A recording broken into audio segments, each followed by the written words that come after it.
बिस्मिल्लाहिर्रहमानिर्रहीम। Last week जहाँ हमने एंड किया था वहीं हम आगाज़ कर रहे हैं।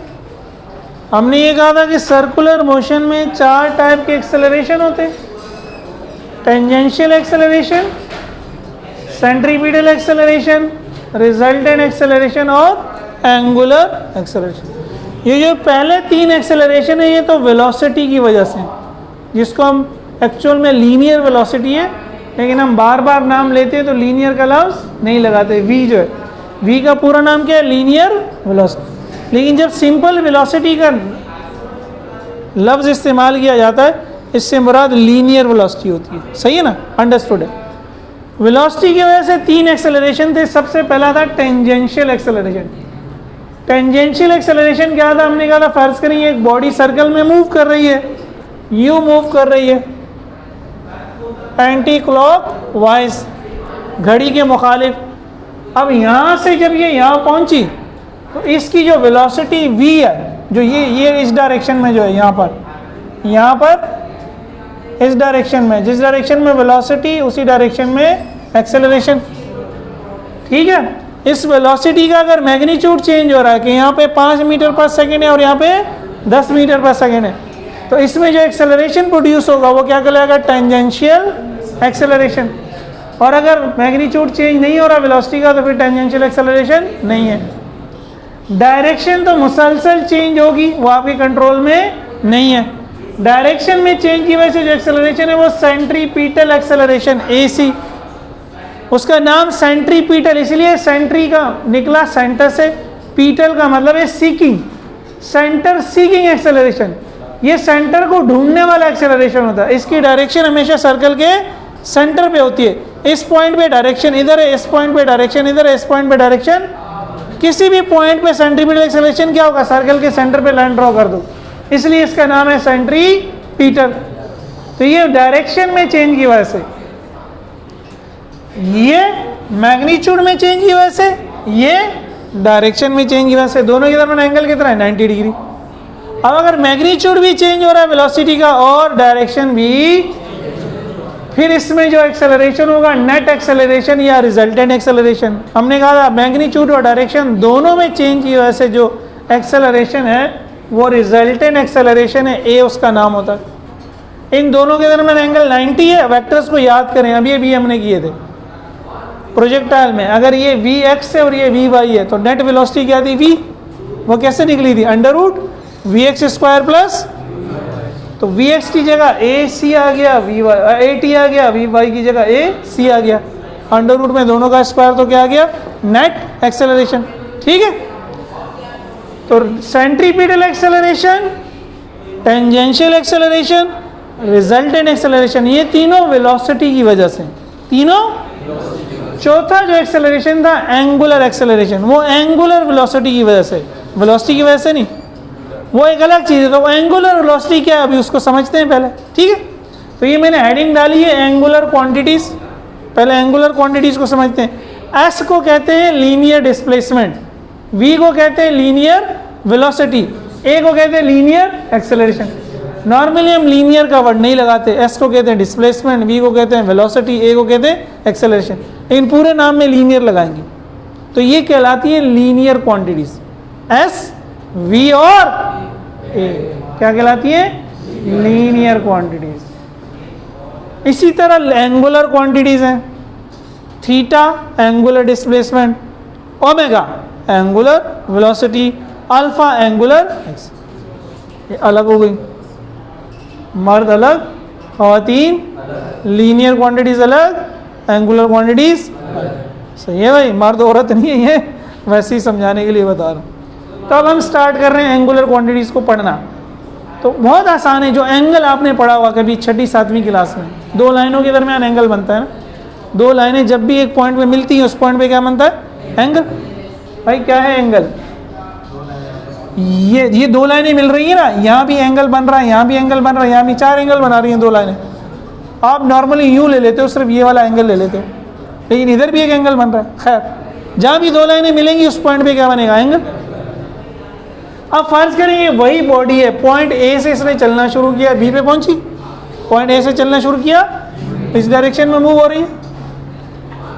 तो ए से बी तो हम कहते हैं जब यहां से यहां गई तो इसने कोई लीनियर डिस्टेंस कवर किया यहां से यहां, यूं सर्कल। मैदान में जब हम भाग रहे होते हैं एक्सरसाइज के लिए तो हम सर्कल के साथ साथ वो हमारा ऐसे ही होता है। लेकिन अगर हम जहां खड़े हैं वहां से सर्कल के सेंटर पे एक लाइन ड्रॉ कर दें स्टार्टिंग से, और जहां पहुंचे वहां से भी सर्कल के सेंटर पे एक लाइन ड्रॉ कर दें, तो दो लाइनें होगी। अब इन दोनों के दरमियान क्या बन रहा है? एंगल। सही है। तो इसका मतलब है अगर हम सर्कल के सेंटर के रेस्पेक्ट से देखें तो हम ये एंगल कवर कर रहे हैं। सर्कल पे देखें तो हम एस कवर कर रहे हैं, सेंटर पे देखें तो हम थीटा। जितना आगे जाएंगे थीटा भी क्या होता जाएगा? बड़ा होता जाएगा ना। तो थीटा का नाम ही क्या है समझे? Angular displacement. थीटा क्या? एंगुलर। डेफिनेशन में ज़ाहिर कहानी लिखनी पड़ेगी। Angle theta that a body in circular motion makes at the centre of circle is called angular displacement. Simple ये angular theta is angular displacement. Angle theta is angular displacement. Angle theta is angle theta is angular displacement. Clear हो गया? ये circle के centre पे होगा, ये circle के बाहर होगा। एक्चुअल में इसको कहते हैं सर्कल का सर्कमफेरेंस। तो लीनियर क्वांटिटी सर्कल के सर्कमफेरेंस पे होती हैं, एंगुलर क्वांटिटी सर्कल के सेंटर पे होती हैं। क्लियर है? अब जिस तरह लीनियर का कॉन्सेप्ट चला था लास्ट टाइम मैंने समझाया भी था, डिस्प्लेसमेंट को टाइम से डिवाइड कर दें क्या निकलती है? वेलोसिटी। वेलोसिटी की डायरेक्शन क्या होती है? वेलोसिटी की डायरेक्शन होती क्या है? डायरेक्शन सिमत किधर होगी? जिस डायरेक्शन में डिस्प्लेसमेंट होगा ना यार, कुछ मेरे ऊपर रहम करो। पिछली क्लास में दोबारा पढ़ाया था, थर्ड चैप्टर में पढ़ा था। जिस डायरेक्शन में डिस्प्लेसमेंट उसी डायरेक्शन में, यहाँ मैंने समझाया भी, ये मैंने वेलोसिटी इधर क्यों बनाई है? क्योंकि यहाँ से यहाँ डिस्प्लेसमेंट होगा तो यहीं से यही वेलोसिटी होगी। क्यों भाई, कोई नई बात तो नहीं बता रहा? जिस डायरेक्शन में डिस्प्लेसमेंट उसी डायरेक्शन में, तो जिस डायरेक्शन में एंगुलर डिस्प्लेसमेंट उसी डायरेक्शन में एंगुलर वेलोसिटी। वेलोसिटी कैसे निकलती थी? डिस्प्लेसमेंट अपॉन, तो एंगुलर वेलोसिटी भी कैसे निकलेगी? Angular displacement upon time. खत्म कहानी, वही चीज है। एंगुलर लीनियर डिस्टेंस को टाइम से डिवाइड कर दो तो लीनियर वेलोसिटी, तो एंगुलर डिस्टेंस को टाइम से डिवाइड कर दो तो एंगुलर वेलोसिटी। ज़ाहिर डेफिनेशन क्या होगी? Rate of change of angular displacement is called angular velocity. It is denoted by Greek letter. ये W नहीं है, ओमेगा है, थोड़ा सा इसके टेढ़ा है, टेढ़ा। ठीक है? ओमेगा वॉचेस भी होती है ना, तो V होता है S अपॉन T, ओमेगा होगा थीटा अपॉन T। V बराबर है S। S क्या था? डिस्प्लेसमेंट। V क्या था? वेलोसिटी। तो ये भी डिस्प्लेसमेंट है, ये भी वही फॉर्मूला, वही फॉर्मूला है। ठीक है? क्लियर है सबको? चले,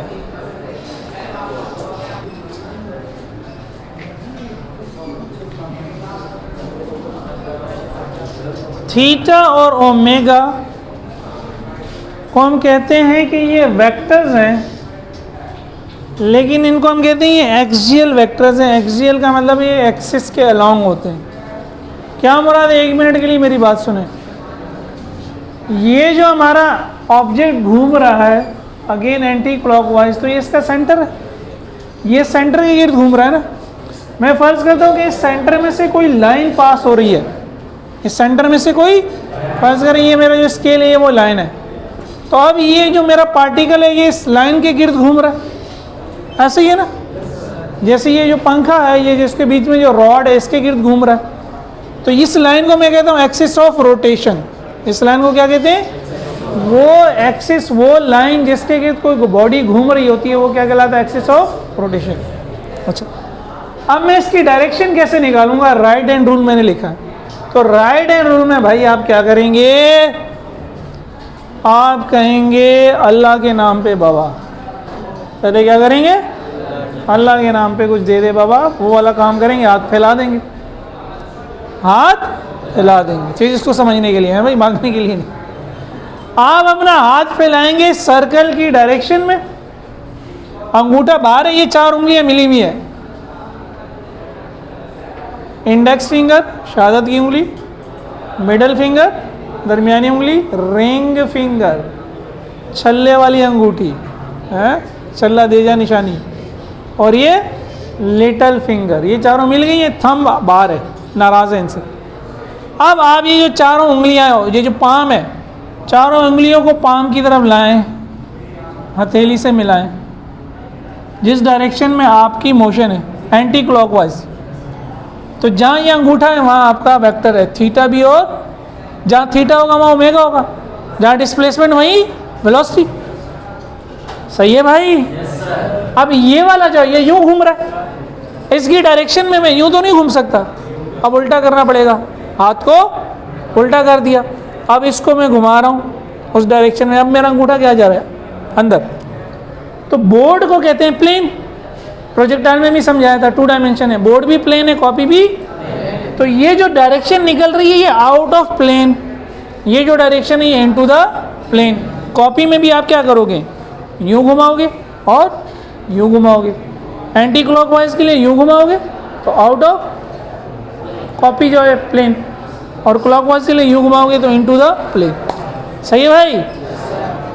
out of plane into the plane. और अगर ये कहानी याद नहीं रहती तो कंक्लूजन क्या है, एंटी क्लॉकवाइज है तो आउट है, क्लॉकवाइज है तो इन है। घड़ी की तरह घूम रहे तो इन है, घड़ी के मुखालिफ घूम रहे तो आउट है। सही है भाई? मोटी बात ये हो गई।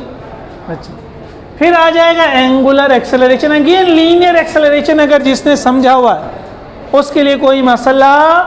लीनियर एक्सेलरेशन क्या था, rate of change of velocity. तो ये भी क्या होगा, rate of change of angular velocity. वो था डेल्टा वी अपॉन टी, तो ये होगा delta omega upon T. Formula लिखना मैं भूल गया, डेल्टा ओमेगा अपॉन टी। वो था वी एफ माइनस वी आई, तो ये होगा ओमेगा एफ माइनस ओमेगा आई। ठीक है, अल्फा पढ़ते इसको, ग्रीक लेटर अल्फा, ये इसका सिंबल है। ए की जगह क्या हो गया अल्फा, वी की जगह क्या हो गया ओमेगा। वहां होता था ए बराबर है डेल्टा वी अपॉन टी, तो ए की जगह अल्फा, वी की जगह ओमेगा, तो क्या हो गया ए बराबर डेल्टा ओमेगा। ए बराबर है डेल्टा वी अपॉन टी की जगह हो गया अल्फा बराबर है delta W upon T. T T P. Direction कैसे निकली, अगेन लीनियर याद करो, पिछली क्लास में समझाया था। अगर वेलोसिटी इंक्रीज हो रही है तो जिस डायरेक्शन में वेलोसिटी, और अगर वेलोसिटी डिक्रीज हो रही है तो जिस डायरेक्शन में वेलोसिटी उसके अपोजिट ना यार। अगर वेलोसिटी डिक्रीज हो रही है, अगर ये मेरी डिस्प्लेसमेंट है, वेलोसिटी तो इसकी डायरेक्शन में होगी, ये तो आंखें बंद करके, जिस डायरेक्शन में डिस्प्लेसमेंट उसी डायरेक्शन में वेलोसिटी। क्या ये वेलोसिटी बढ़ रही है? हाँ बढ़ रही है, तो ये एक्सेलरेशन है। क्या वेलोसिटी कम हो रही है? हाँ कम हो रही है, तो फिर ये एक्सेलरेशन। वेलोसिटी बढ़ रही है तो एक्सेलरेशन और वेलोसिटी सेम, वेलोसिटी कम हो रही है तो एक्सेलरेशन और डायरेक्शन की वेलोसिटी। जब वेलोसिटी की अपोजिट है तो डिस्प्लेसमेंट की भी अपोजिट है। समझाया था पिछली क्लास में, समझाया था। गवाही देते हो फिर क्यों नहीं पढ़ के आए? अच्छा, हालांकि चैप्टर 3 का था, मैंने लास्ट टाइम इसलिए दोबारा पढ़ाया कि इनको समझने में वो चीज़ें क्या आएंगी काम है। तो यहाँ भी वही है। अगर मैं फ़र्ज़ करूँ वही मोशन है एंटी क्लॉकवाइज। मोशन क्या है? Anti clockwise. तो थीटा और ओमेगा क्या आएंगे? आउट। थीटा और ओमेगा क्या होंगे? अब फर्ज करें मैंने यूं जाहिर कर दिया थीटा और ओमेगा को कि ये आउट ऑफ द प्लेन है, जो मैंने ऊपर शो किया, एक्चुअल में ऊपर नहीं, एक्चुअल में क्या आउट ऑफ द प्लेन है। अगर ओमेगा इंक्रीज कर रहा है, वेलोसिटी इंक्रीज कर रही है, तो जिस डायरेक्शन में ओमेगा उसी डायरेक्शन में अल्फा। अल्फा भी ओमेगा की डायरेक्शन में होगा, ये नहीं क्या होगा? आउट ऑफ प्लेन होगा। तीनों की डायरेक्शन में होगा, थीटा ओमेगा और अल्फा, क्योंकि ओमेगा बढ़ रहा है, क्योंकि ओमेगा बढ़ रहा है। अब क्या हुआ? अगर ओमेगा कम हो रहा है, जैसे आप पंखा स्टार्ट करते हैं शुरू में क्या होता है? आहिस्ता आहिस्ता ओमेगा बढ़ रहा है, चलो यार ठंड लग रही है, बंद कर दिया। अब क्या होगा? स्लो होगा। स्लो हो रहा है, तो जब स्लो हो रहा है तो ओमेगा कम हो रहा है, ओमेगा कम हो रहा है। अगर कम हो रहा है तो बस ये अपोजिट हो गया। थीटा और ओमेगा तो सेम होंगे ही होंगे, और अल्फा ओमेगा के अपोजिट हो जाएगा। क्यों? इफ ओमेगा डिक्रीजेज यानी velocity decreases, alpha is opposite to omega. If omega increases या decreases, alpha is opposite to omega. तो अपोजिट क्या होगा? Into the plane. ओमेगा अगर आउट ऑफ द प्लेन है तो इसका अपोजिट क्या होगा? Into the plane. क्लियर है? ये तो इसके लिए कंडीशन है। तो जब यूं घूमेगा, जब यूं घूमेगा फिर क्या होगा? ये अब आप खुद करोगे। जब यूं घूमेगा तो थीटा और ओमेगा इनटू द प्लेन है ऑलरेडी, राइट हैंड रूल से। क्या है? क्लॉकवाइज है, क्लॉकवाइज है तो इनटू द, अल्फा अगर बढ़ रहा है, ओमेगा अगर बढ़ रहा है तो अल्फा भी इनटू द प्लेन है। ओमेगा अगर कम हो रहा है तो अल्फा, सही है भाई? ये काम आप कर लोगे इस वाले के लिए? ठीक है, जल्दी से करो, मैं जब तक एक चार्ट बना रहा हूं।